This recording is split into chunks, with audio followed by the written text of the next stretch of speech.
다 함께 묵상 기도하심으로 주일 예배를 하나님께 드립니다.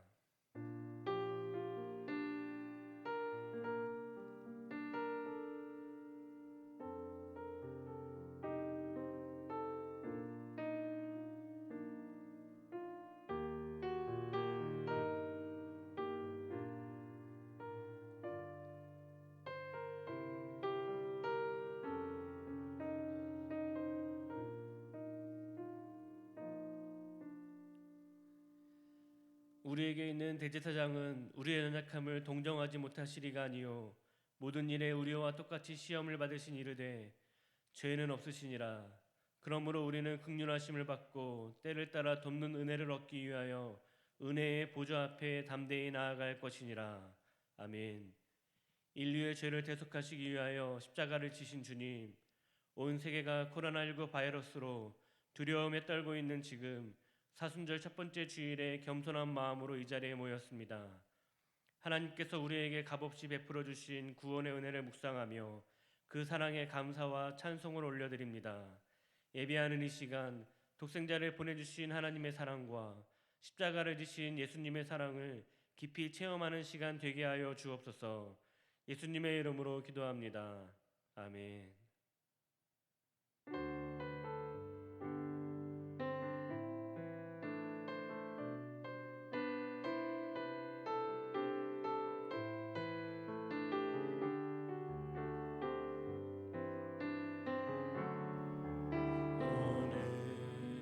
이곳에 계신 성령님, 우리에게 말씀하시고 우리를 가르치소서. 닫힌 우리 맘 열어주시고 주의 빛으로 밝혀 우리를 인도하소서.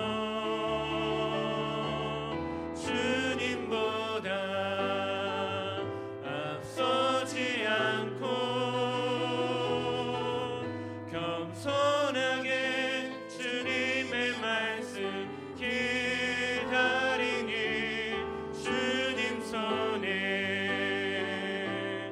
우리 드립니다. 사랑으로 인도하소서. 오늘 이곳에 계신 성령님,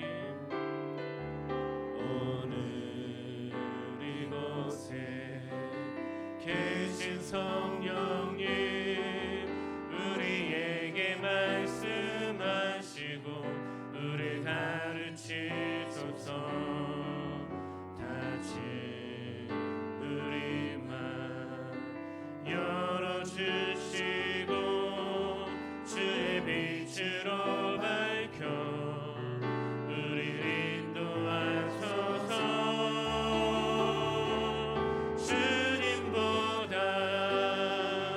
앞서지 않고 겸손하게 주님의 말씀 기다리니 주님 손에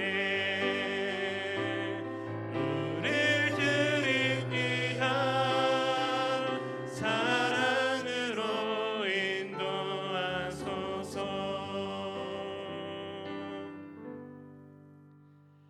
허물의 사함을 받고 자신의 죄가 가려진 자는 복이 있도다.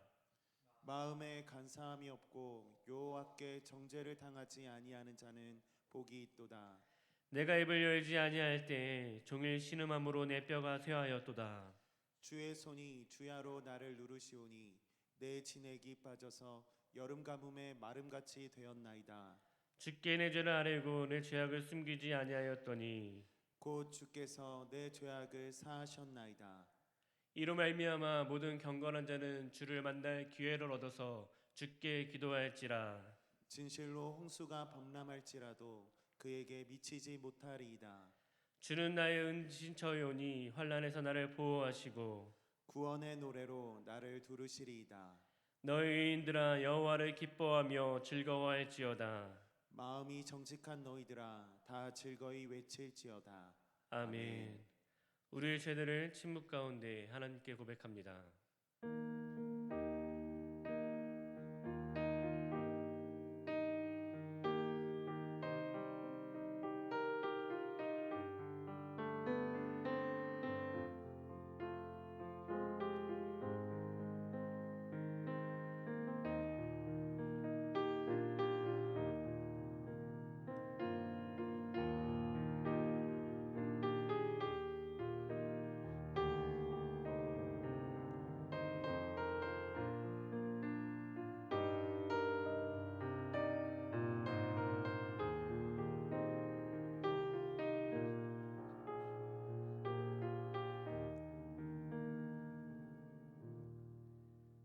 구하옵나니 주의 인자의 광대하심을 따라 이 백성의 죄악을 사하시되 애굽에서부터 이 백성을 사하신 것 같이 사하시옵소서. 여호와께서 이르시되 내가 내 말대로 사하노라. 아멘. 사도신경으로 우리의 신앙을 고백합니다. 나는 전능하신 아버지 하나님 천지의 창조주를 믿습니다. 나는 그의 유일하신 아들 우리 주 예수 그리스도를 믿습니다. 그는 성령으로 잉태되어 동정녀 마리아에게서 나시고 본디오 빌라도에게 고난을 받아 십자가에 못 박혀 죽으시고 장사된 지 사흘 만에 죽은 자 가운데서 다시 살아나셨으며 하늘에 오르시어 전능하신 아버지 하나님 우편에 앉아 계시다가 거기로부터 살아있는 자와 죽은 자를 심판하러 오십니다. 나는 성령을 믿으며 거룩한 공교회와 성도의 교제와 죄를 용서받는 것과 몸의 부활과 영생을 믿습니다. 아멘.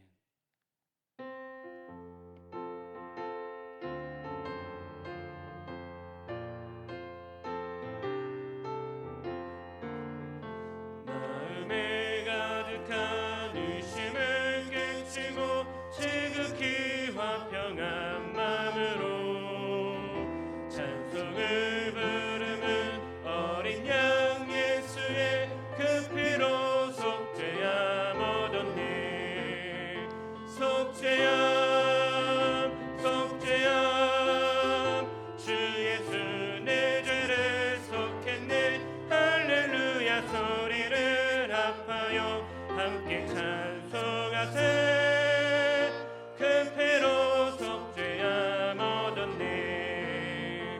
금이나 은같이 없어질 보배로 속죄함 받은 것 아니요. 거룩한 하나님 어린 양 예수의 그 피로 속죄함 얻었네. 속죄함 속죄함 주 예수 내 죄를 속했네. 할렐루야 소리를 합하여 함께 찬송하세. 그 피로 속죄함 얻었네. 나 같은 죄인이 용서함 받아서 주 앞에 옳다함 얻음을 확실히 믿기는 어린 양 예수의 그 피로 속죄함 얻었네. 속죄함 속죄함 주 예수 내 죄를 속했네. 할렐루야 소리를 합하여 함께 찬송하세. 그 피로 속죄함 얻었네. 거룩한 천국에 올라간 후에도 넘치는 은혜의 찬송을 기쁘게 부르는 어린 양 예수의 그 피로 속죄함 얻었네.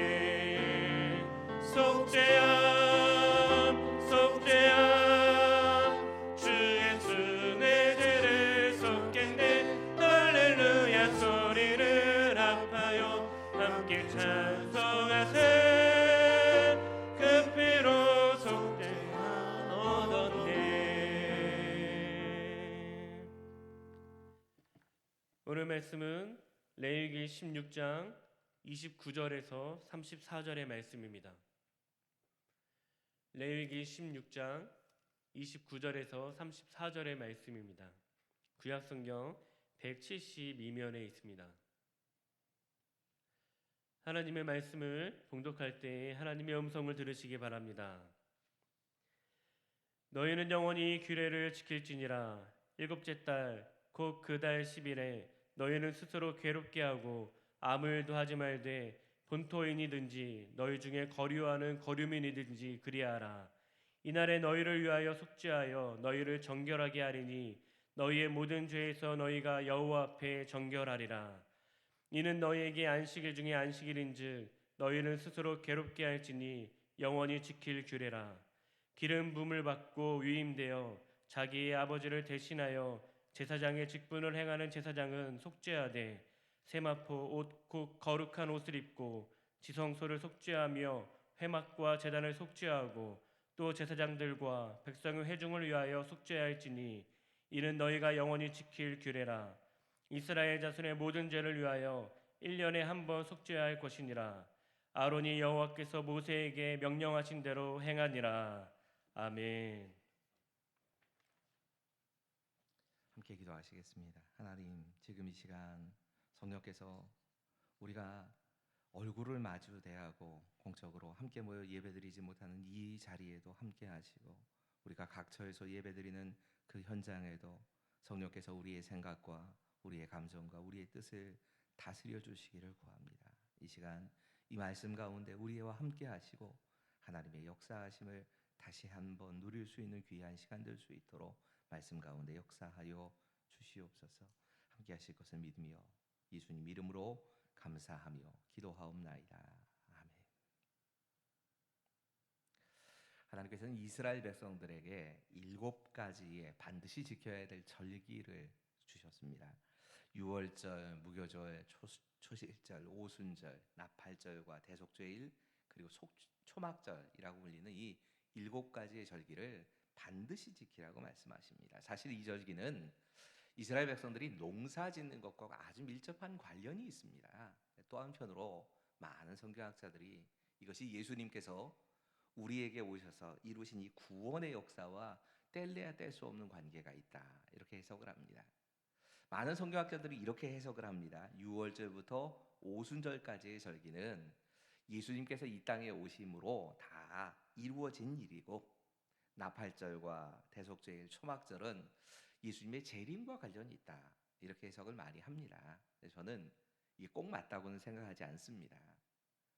이 나팔절과 대속죄일이 어떤 의미에서 예수님의 이미 이 땅에 오셔서 이루신 일이라고 볼 수도 있기 때문에 그럽니다. 오늘 본문의 말씀은 대속죄일에 대한 말씀입니다. 레위기 16장 자체가 이 대속죄일을 어떻게 지켜야 하는가를 설명하고 있는 아주 대표적인 말씀입니다. 대속죄일은 이스라엘 백성들에게는 1년 동안 지은 모든 죄를 하나님 앞에서 속죄함을 받는, 다 죄의 사함을 받는 특별한 날입니다. 우리가 흔히 대속죄일 하면 생각나는 것이 1년에 한 번 대제사장이 하나님께 나아가서 이 지성소 안으로 들어갈 수 있는 그날이 바로 대속죄일입니다. 이스라엘 백성들의 달력으로 말하면 7월 10일. 여러분, 이스라엘 백성들은 사실 이 7월 1일을 첫날이라고, 새해 첫날이라고 생각했기 때문에 첫날이 지나고 열흘 지나서 대속죄일이 시작이 되는 겁니다. 우리나라 달력으로 따지면 아마 9월이나 10월 이 추수의 절기와 대체적으로 맞을 겁니다. 이렇게 1년에 한 차례 찾아오는 대속죄일이 되면 하나님께 제일 중요한 것이 속죄의 제사를 드리는 겁니다. 백성들을 대표해서 속죄의 제사를 드립니다. 이 속죄의 제사의 특징이 여러 가지 있습니다. 그 중에 하나는 제물로 2마리의 염소를 하나님께 드린다는 겁니다. 이 염소라고 얘기를 하지만 이스라엘 백성들이 제물에 사용되는, 하나님께 드리는 제사에 사용되는 이 소나 또 염소나 양이나 이런 모든 것을 다 제물에 쓸 때는 어린 양이라고 부릅니다. 이 다 제물에 사용되는 양을 어린 양이라고 부르는 게 이스라엘 사람들의 습관이기 때문에 엄격히 말하자면 2마리의 염소겠지만 오늘은 염소라고 얘기하지 않고 어린 양이라는 표현으로 그냥 말씀을 드리겠습니다. 같은 날 거의 같은 가격을 주고 산 몸집도 비슷한 2마리의 염소를 가져다가 이 2마리의 염소를 놓고 제비를 뽑습니다. 이 2마리의 염소 가운데 이 제비 뽑기를 할 때 항아리에는 하나는 여호와를 위하여, 또 하나는 아사셀을 위하여라고 하는 이름이 붙습니다. 그리고 이 희생이 되는 염소, 양 위에 대제사장이 안수합니다. 이때 안수는 절대 좋은 의미가 아닙니다. 안수하면 항상 축복만을 의미한다고 우리가 종종 착각하지만 그렇지만은 않습니다. 이때의 안수는 이스라엘 백성들의 모든 죄를 이 양에게 뒤집어 씌우는 겁니다. 이렇게 안수를 한 후에 한 마리는 번제단 앞에서 양을 잡고 피를 뿌리고 당장에 제사를 올립니다. 그리고 또 한 마리는 동쪽에 있는 이스라엘 동편의 광야로 이 한 마리의 염소를 그냥 풀어서 떠나보내는 겁니다. 이 장면을 시편 103편 12절이 이렇게 말씀합니다. 우리 함께 읽어볼까요? 시작.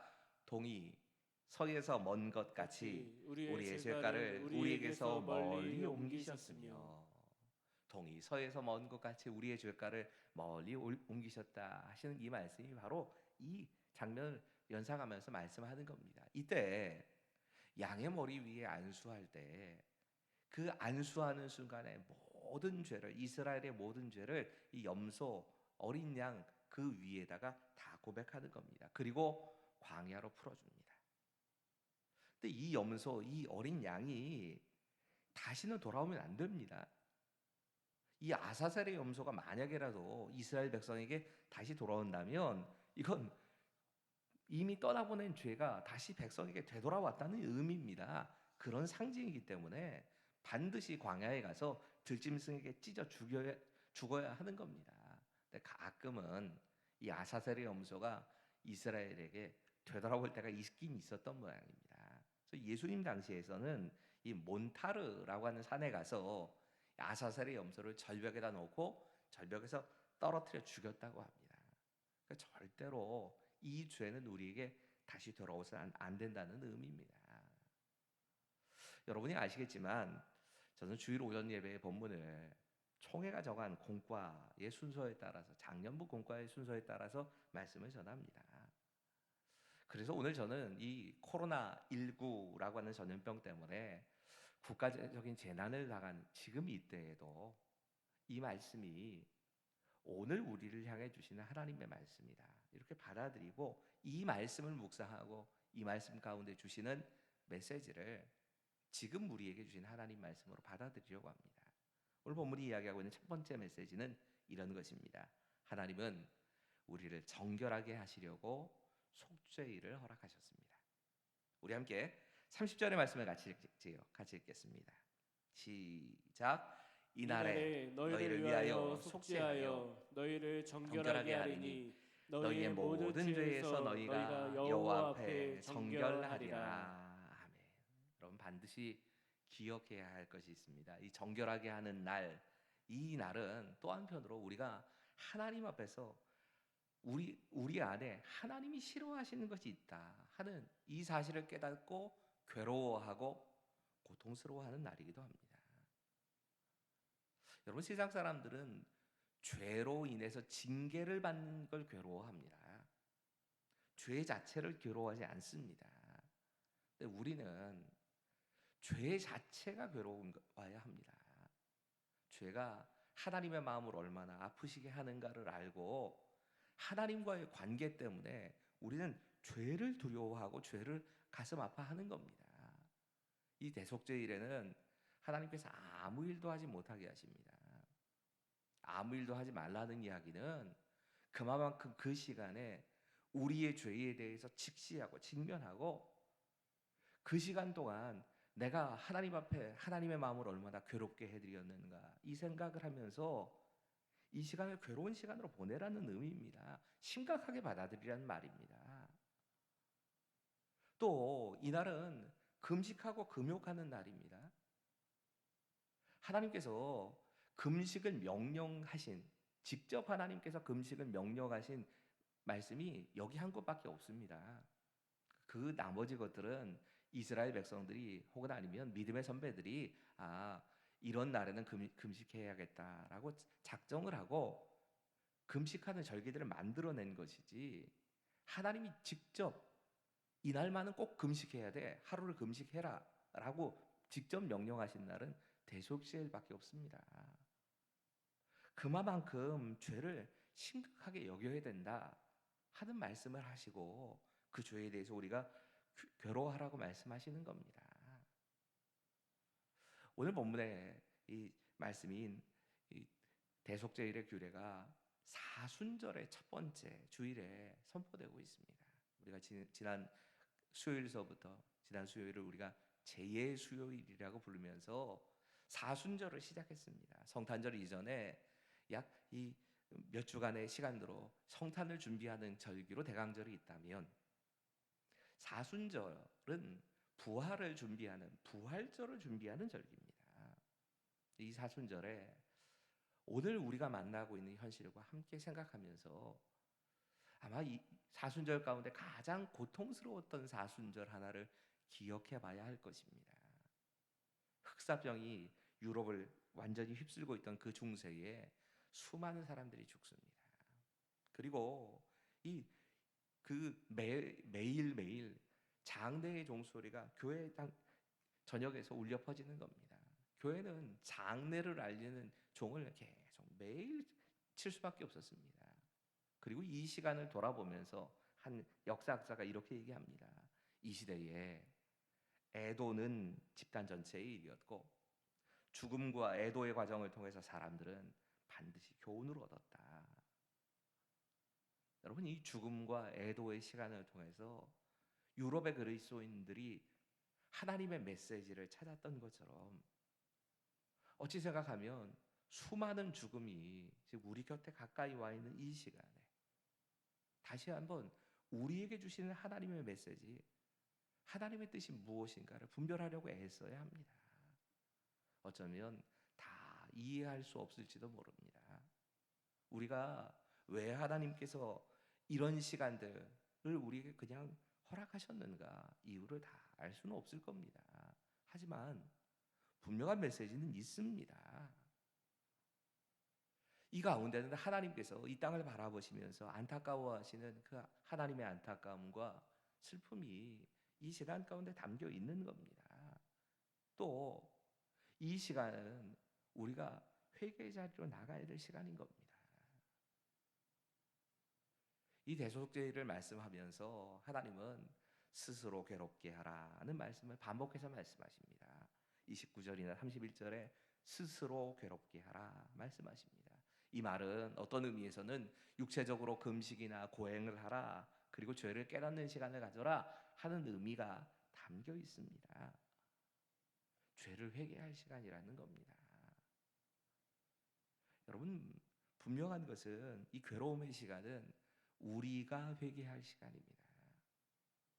누구 때문에 우리가 이런 어려움을 당했는가, 이걸 탓하기 이전에 그 탓은 하나님께 맡기고, 그 심판은 하나님의 몫이니까 우리가 해야 될 것은 내가 하나님 앞에 회개할 것은 없는가 돌아보고, 우리 한 사람 한 사람이 자신의 삶을 하나님 앞에서 회개하고 하나님의 정결함을 받는 그 시간이 지금 우리에게 허락된 겁니다. 하지만 또 한편으로 사실 이 말씀은 단순히 육신을 괴롭게 하라는 금욕과 금식과만 관련이 있는 말씀은 아닙니다. 이 말씀의 또 다른 의미는 하나님과의 바른 관계를 회복하라는 의미도 담고 있습니다. 우리 함께 읽으실까요? 두 번째 메시지입니다. 같이 읽지요. 시작. 속죄의 날에 우리는 하나님과 관계 회복에 모든 힘을 기울여야 합니다. 여러분, 대속죄를 준비하는 대제사장의 과정을 조금 우리가 깊이 묵상해 볼 필요가 있습니다. 여러분, 대제사장이라고 해도 이스라엘 백성을 대표하는 사람인 건 맞지만 죄인이라고 하는 건 다를 바가 없습니다. 하나님 앞에 유일하게 나갈 수 있는 대표자가 대제사장이었기 때문에 이 대제사장은 하나님께 대속죄일에 나가기 위해서 철저하게 준비를 합니다.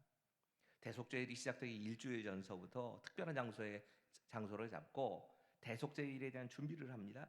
낮 시간, 이 일주일 동안 가족들로부터 격리되고 특별히 준비된 장소에서, 또 낮이 되면 대속죄일에 사용될 번제단, 그리고 분향단, 촛대, 이런 것을 점검하면서 하루를 보냅니다. 이 성막의 모습인데, 이럴 때 이곳에 가서 청소를 하고 점검을 하는 일을 합니다. 저녁 시간이 되면 대속죄일의 규례에 따라서 아주 이 규례에 익숙한 장로들에게 대속죄일은 이렇게 보내야 합니다 하는 교육을 따로 받습니다. 이렇게 대속죄일의 규례를 철저하게 준비하고 나면 대속죄일의 전날 밤이 되면 또 장소를 옮깁니다. 특별하게 준비된 대제사장만 들어갈 수 있는 특별한 장소에 가서 이 장소에서 내일의 제사에 사용될 그 제물에 대해서 또 이 뭐 여러 가지 것들에 대해서 구상을 합니다. 그 장소에 들어가면 대속제일에 사용될 동물들이 지나가는 모습을 쭉 같이 보인다고 합니다. 이 모습 바라보면서 이제 저녁 12시가 되면 다시 대속제일에 사용되어질 여러 가지 이 집무기구들을 다 점검하고 그리고 이 대속제일과 관련되어 있는 몇 권의 책을 읽어야 합니다. 욥기, 에스라, 역대기, 다니엘에서 이런 책들을 읽으면서 사실상 대제사장은 꼬박 밤을 새워야 할 겁니다. 그리고 나면 이제 대제사장에 도와서 제사를 집무할 사람들, 이 사람들을 제비 뽑습니다. 그리고 대제사장은 옷을 갈아입습니다. 목욕을 한 후에 깨끗하게 대제사장이 평소에 입는 옷이 아니라 세마포라고 불리는 흰색으로 되어져 있는 세마포 옷을 그 의복을 따로 입는 겁니다. 그리고 나서 32절은 당시의 상황을 이렇게 묘사하고 있습니다. 기름 부음을 받고 위임되어 자기 아버지를 대신하여 제사장의 직분을 행하는 제사장은 속죄하되 세마포 옷 곧 거룩한 옷을 입고 이러고 끝나는 게 아닙니다. 대제사장과 그 가족들도 1년 동안에 죄를 지었을 겁니다. 하나님 앞에 함부로 나갈 수가 없습니다. 그렇기 때문에 대제사장이 이스라엘 백성의 죄를 속하기 전에 자신과 자신의 가족들의 죄를 먼저 속죄하기 위해서 속죄제를 드립니다. 이 속죄제를 드린 이후에야 비로소 이스라엘 백성들을 위해서 속죄의 제사를 드릴 수 있는 겁니다. 속죄의 피를 속죄제를 뿌리고 번제단에 나가서 번제단에서 피운 불 이것을 향로에 담습니다. 그리고 이 향로 위에 향을 고운 가루로 이 국자로 퍼서 향을 담아 가지고 지성소로 들어가는 겁니다. 여러분 이런 모든 과정을 다 거친 후에 비로소 하나님 앞에 섭니다. 이건 거룩함을 상징하는 겁니다. 이 준비의 과정은 절제하는 시간입니다. 철저하게 하나님 앞에서 자신을 절제하고 회개하고 금욕하고 금식하는 이런 시간들, 이 시간들이 우리에게도 필요하다는 겁니다. 어제였는데요. 어제 설교 준비하는데 한 목사님께서 이 질병관리본부에서 만든 포스터 한 장 보내오셨습니다. 이 포스터를 보면서 많이 생각이 들더라고요. 제목은 이렇습니다. 마스크는 두 가지 기능을 합니다. 좀 읽어드리겠습니다. 마스크는 두 가지 기능을 합니다. 하나는 바이러스 차단, 또 하나는 쉿. 입에게 조금만 참아달라고 부탁합시다. 비난 쉿, 조롱 쉿, 혐오 쉿. 서로에게 상처를 준 아픈 말들이 바이러스보다 더 아픈 바이러스입니다. 지금은 우리가 배운 아름다운 말들을 아낌없이 사용할 때입니다. 격려, 배려, 위로, 응원, 포옹, 칭찬, 믿음, 긍정, 희망. 짧은 글이었지만 참 많은 생각을 하게 되는 그런 글이었습니다. 여러분 지금은 우리가 절제할 때가 맞습니다. 그리스도인 우리가 특별히 말을 절제하고 행동을 절제하고 내 생각과 내 감정대로 하지 않고 지금 이 말을, 이 행동을 하나님이 기뻐하실까 생각하면서 말하고 행동해야 될 때가 되었습니다. 정말 그냥 포스터 내용처럼 우리 입에게 조금만 참아달라고 이렇게 말해야 될 때입니다. 비난도, 조롱도, 혐오도, 다른 사람에게 상처를 주는 말들도 지금은 절제할 때입니다. 이 고통의 사순절 기간이 우리에겐 무엇을 절제하고 무엇을 준비해야 할지 이것을 점검하는 시간이 되시기 바랍니다. 세 번째 메시지입니다. 함께 읽을까요? 시작. 이 시대에 우리가 왕 같은 제사장의 역할을 감당해야 합니다. 33절의 말씀입니다. 지성소를 속하며 속죄하며 회막과 제단을 속죄하고 또 제사장들과 백성의 회중을 위하여 속죄할지니. 여러분, 대속죄일에 다른 점이 있다면 성소와 지성소 사이에 휘장이 열린다는 점입니다. 이 휘장이 열려야 지성소 안으로 들어갑니다. 평상시에는 성소와 지성소 사이를 가로막고 있는 이 휘장이 절대로 열릴 수가 없습니다. 이 휘장은 하나님과 인간은 완전히 다르다, 아니 단절되어 있다는 걸 상징합니다. 그런데 이 휘장이 예수님께서 십자가를 지시는 그 순간에 위로부터 아래로 찢어져 내린 겁니다. 지진과 함께 그 일이 이루어진 겁니다. 하나님께 나아갈 수 있는 유일한 길이 예수 그리스도의 십자가를 통해서 열린 겁니다. 근데 구약의 시대에는 아무나 이 지성소 안으로 들어갈 수가 없습니다. 예수님께서 열어놓으시기 이전에 이 지성소 안은 1년에 딱 한 번만, 그것도 한 사람만 들어갑니다. 아무도 못 들어갑니다. 그 해의 대제사장으로 섬기는 사람, 이 한 사람만 이 지성소 안으로 들어가는 겁니다. 백성들의 모든 죄를 다 짊어지고 제사장이 그 죄를 사함을 받기 위해서 성소 안으로 들어가는 겁니다. 그냥 못 들어가지요. 지금 보셨던 것처럼 준비의 과정이 철저하게 필요합니다.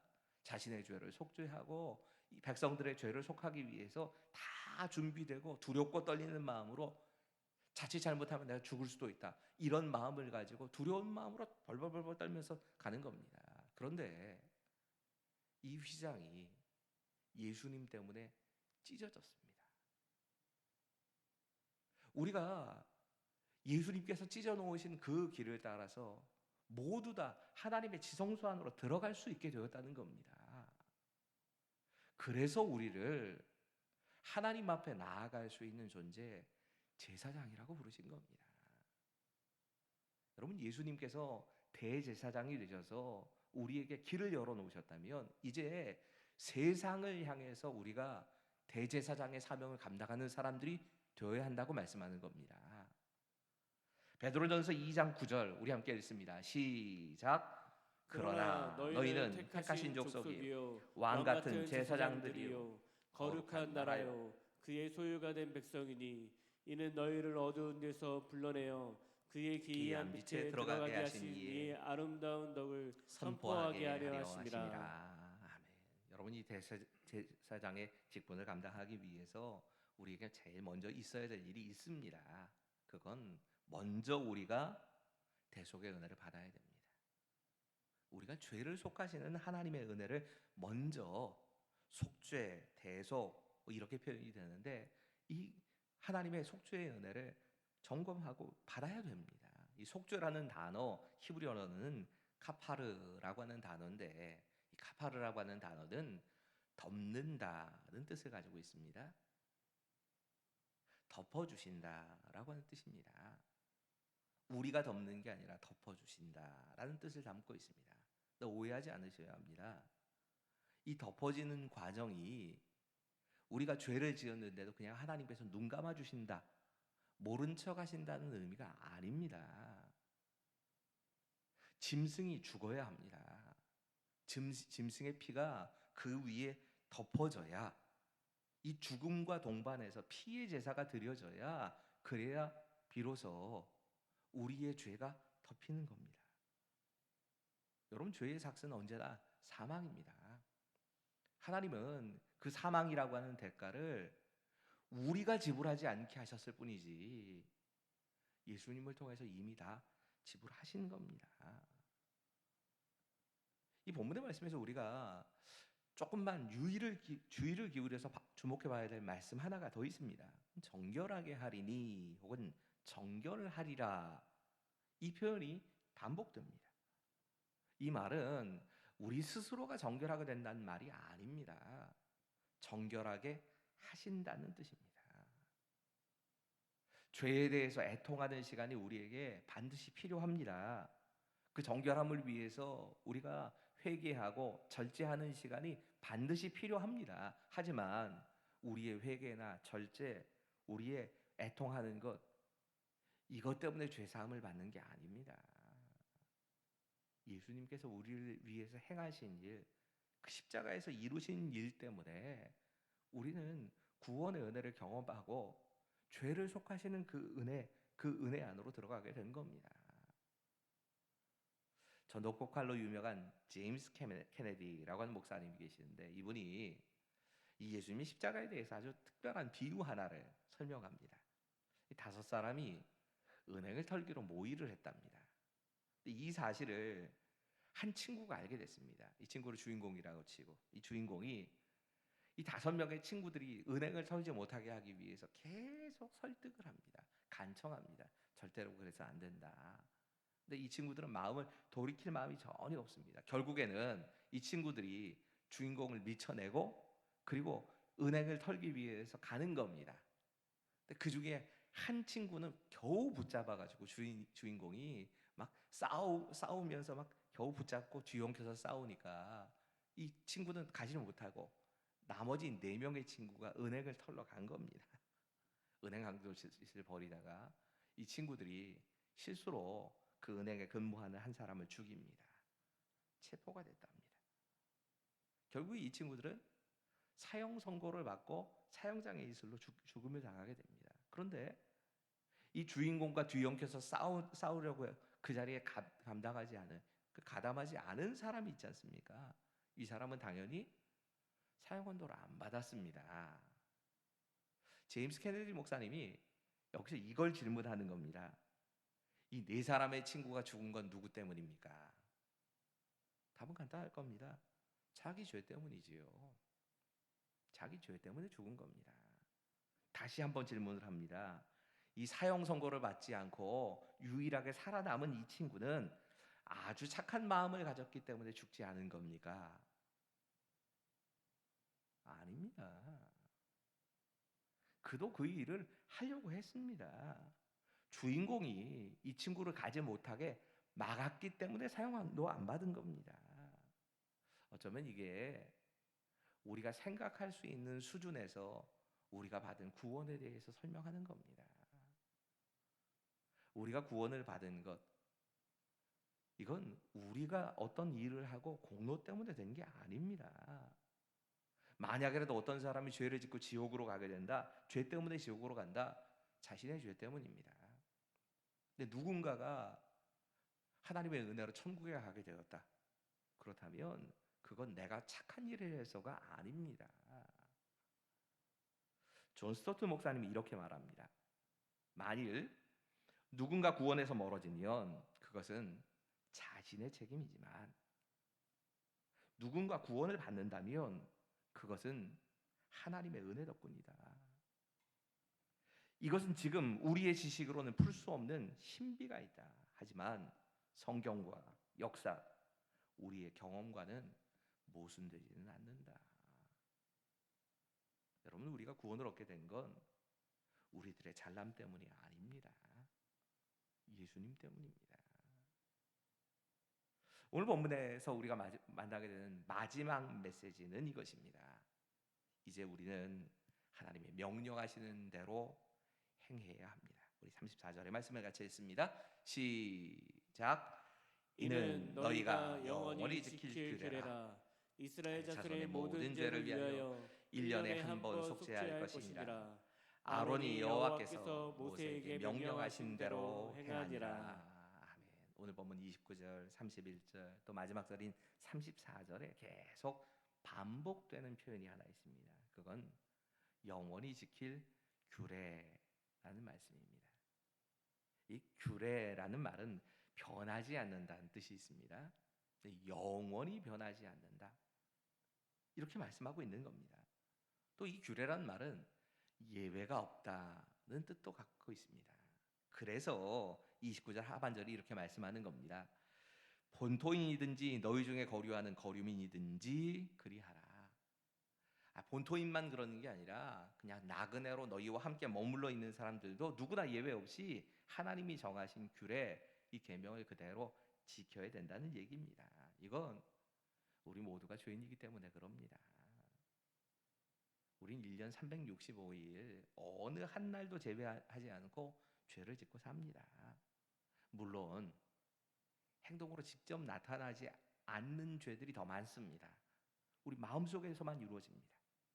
하지만 이 마음의 중심까지 아시는 하나님 앞에서, 그 마음속의 죄까지도 죄로 보시는 하나님 앞에서 내가 죄인이 아니다라고 말할 수 있는 사람은 없습니다.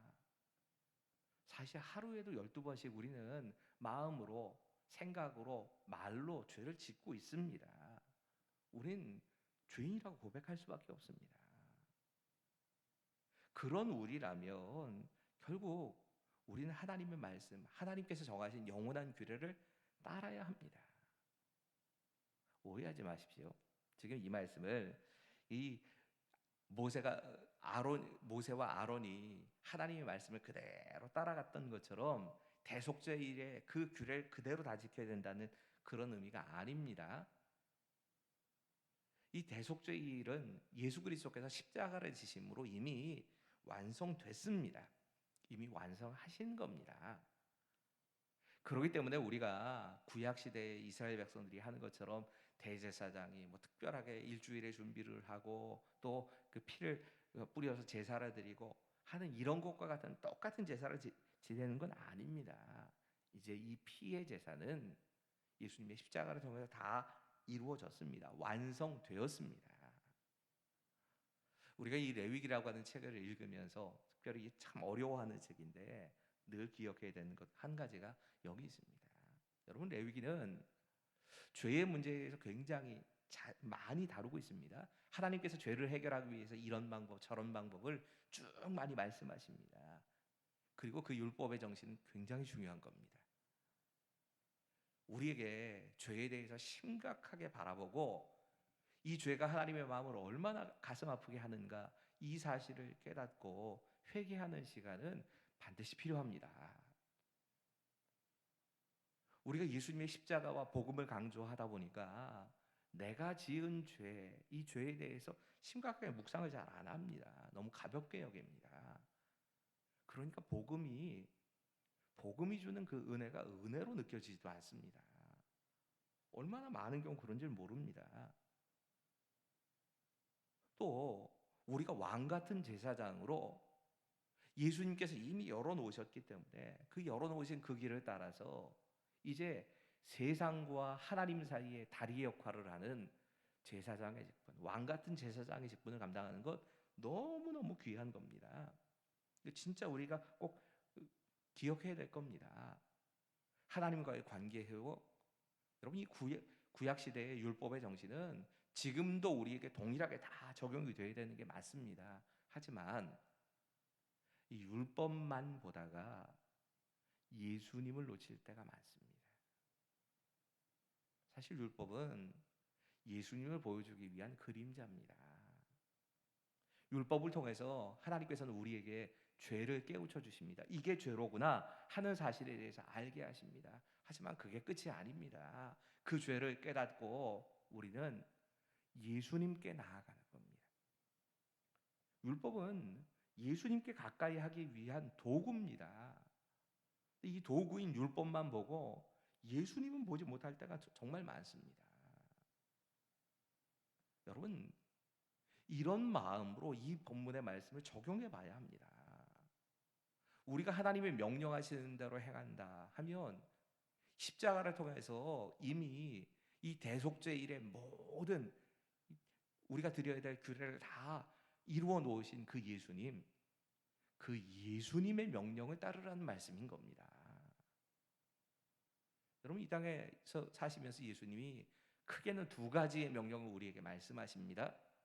그 첫 번째 명령은 우리가 흔히 지상명령이라고 부르는 마태복음 28장 19절과 20절의 말씀입니다. 너무 잘 아는 말씀이지요. 함께 이 말씀 읽어볼까요?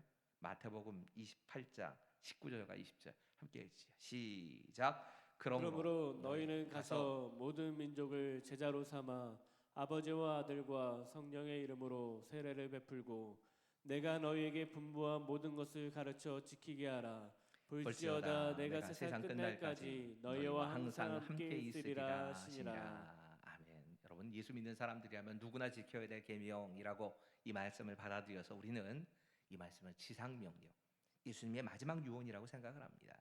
근데 이 지상명령도 가만히 보면 모든 족속에게 전도를 해서 제자를 삼으라, 세례를 베풀라. 이건 굉장히 중요하게 생각합니다. 근데 사실은 뒤에 명령도 같이 있거든요. 가르쳐 지키게 하라 라고 하는 교육의 명령이 같이 있는데, 복음을 증거하라고 하는 명령은 중요하게 생각하고 가르쳐 지키게 하라는 명령은 덜 중요한 것으로 생각합니다. 여러분, 이 두 가지 명령은 떨어질 수 없습니다. 이건 하나의 명령입니다. 어느 것 하나만 더 중요한 게 아닙니다. 반대도 있지요. 교육하는 명령은 굉장히 중요하게 생각하면서 진짜 복음을 증거하는 이 명령에 대해서는 별로 중요하지 않은 것처럼 소홀하게 생각하는 경우도 많습니다. 이것은 하나의 명령입니다. 근데 또 한 가지, 예수님께서 이 땅에 계시면서 우리에게 반드시 해야 될 명령으로 하신 것이 또 하나 있습니다. 근데 이것은 우리가 예수님께서 하신 명령처럼 생각하지 않습니다. 마치 해도 되고 안 해도 되는 명령인 것처럼 생각을 합니다. 그건 하나님을 사랑하고 내 이웃을 내 몸과 같이 사랑하라는 말씀입니다. 여러분, 이것도 우리 주님께서 분명하게 우리에게 주신 명령이고 우리가 따라가야 할 계명입니다. 사순절 지내면서 정말 어렵게 이 주일 오전 예배를 포함해서 모든 교회 모임을 열지 않기로 곤잠교회 당회가 결정했습니다. 진짜 쉽지 않았습니다. 쉬운 결정일 수가 없습니다. 우리에게 복음이 전해진 이후에 135년 동안 단 하루도 주일 오전 예배가 폐하여지거나 모이지 않았던 일이 없습니다. 공적인 예배를 중단한 일이 없습니다. 일제강점기 때도 예배는 드려졌고, 6.25와 같은 한국전쟁 그 기간에도 주일 낮 예배에 모여서 한국 성도들이 함께 예배를 드렸습니다.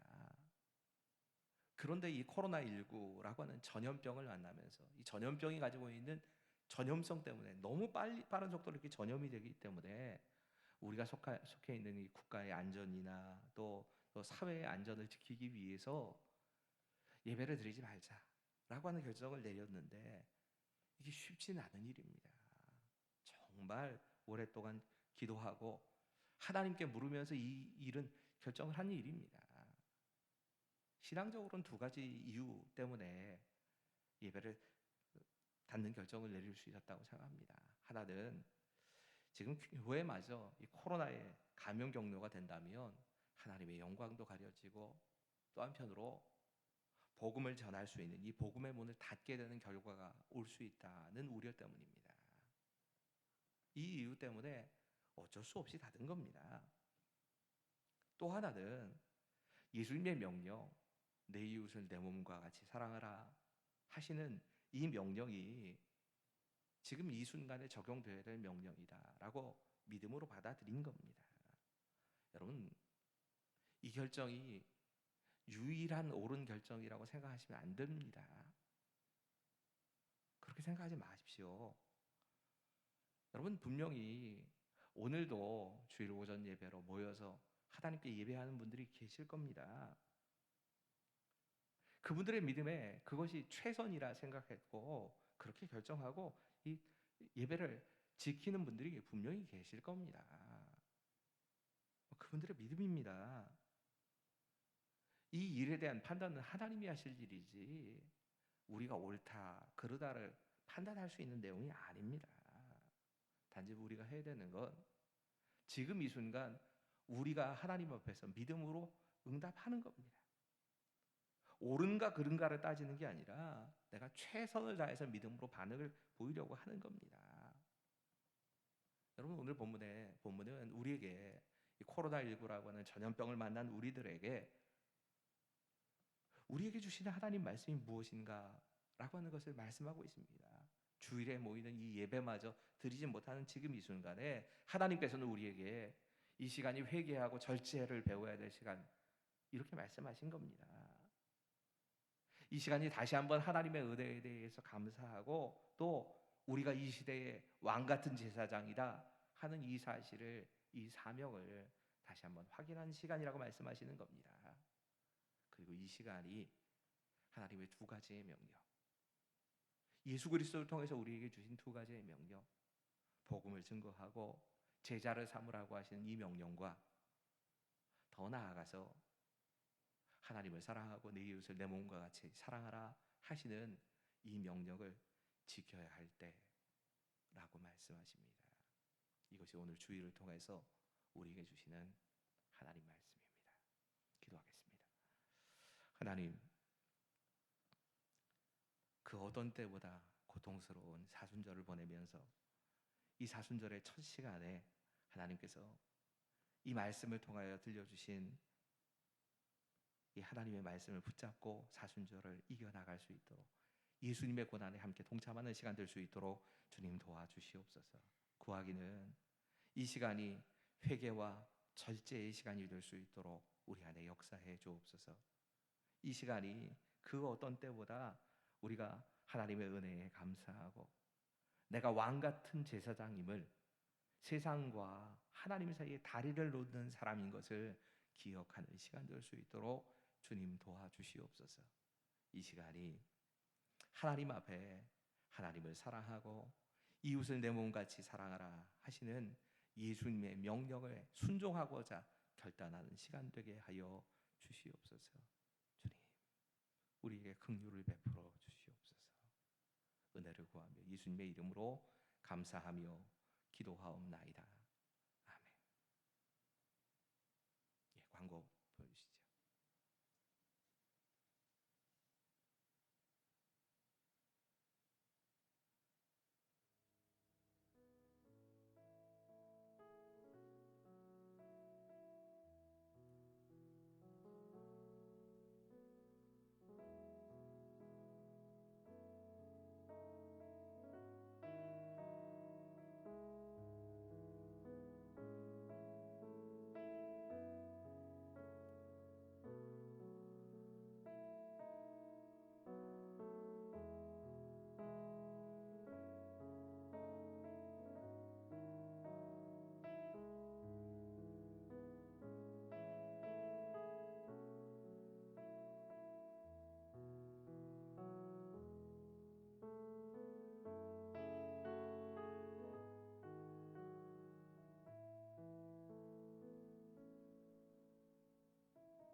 '우리 함께 6월절 어린 양의 피로' 이 사순절 기간에 찬양이 될 것 같은데요.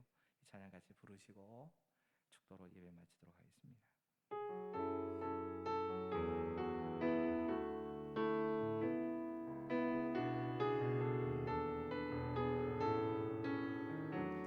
6월절 어린 양의 피로 나의 삶의 문이 열렸네. 저 어둠의 권세는 힘이 없네. 주 보혈의 능력으로 원수가 날 정죄할 때에도 난 의롭게 설 수 있네. 난 더 이상 정죄함 없네. 난 주 보혈 아래 있네. 다시 한번 부르실까요? 6월절 어린 양의 피로 나의 삶의 문이 열렸네. 저 어둠의 권세는 힘이 없네. 주 보혈의 능력으로 원수가 날 정죄할 때에도 난 의롭게 설 수 있네. 난 더 이상 정죄함 없네. 난 주 보혈 아래 있네. 난 주 보혈 아래 있네. 그 피로 내 죄 사했네.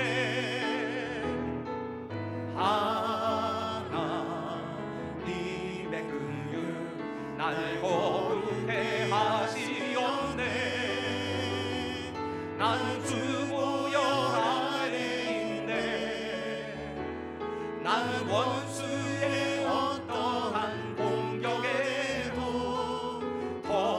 이상 넘어지지 않네.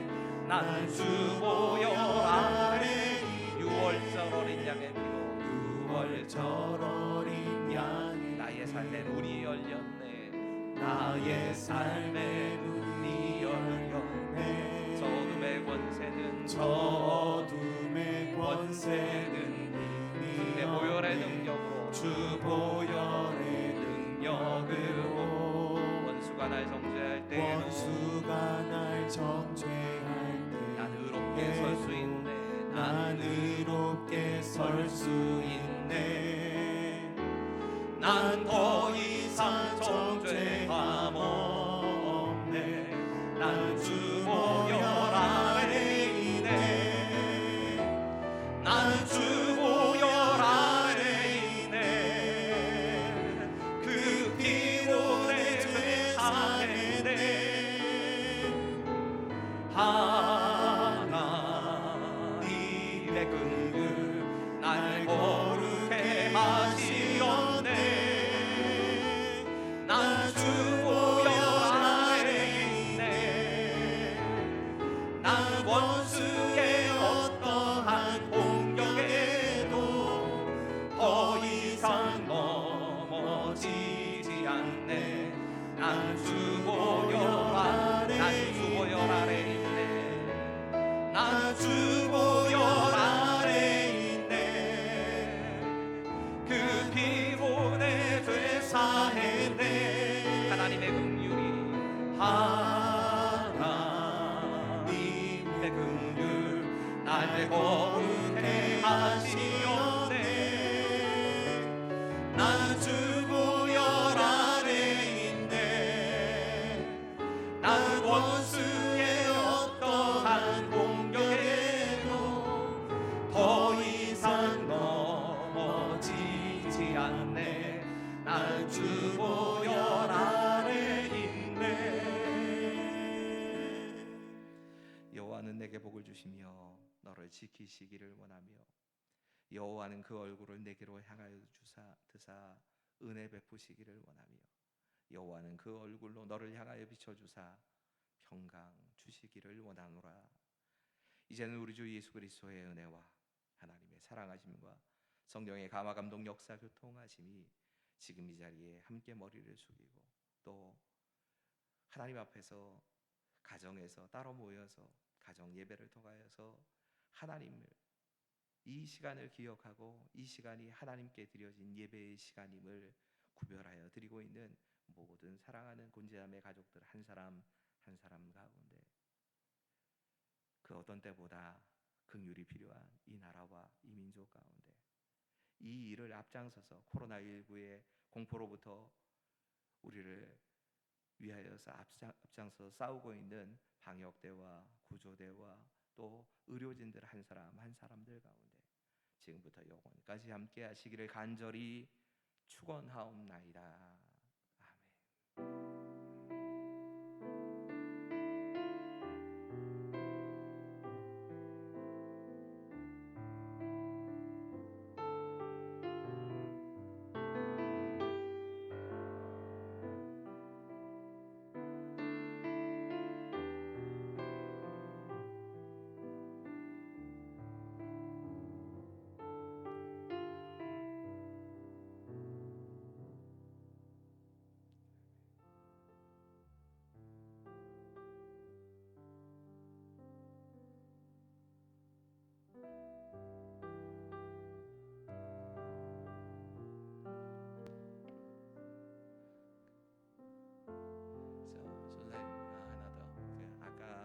시간에 저는 광고 시간에 지난번 우리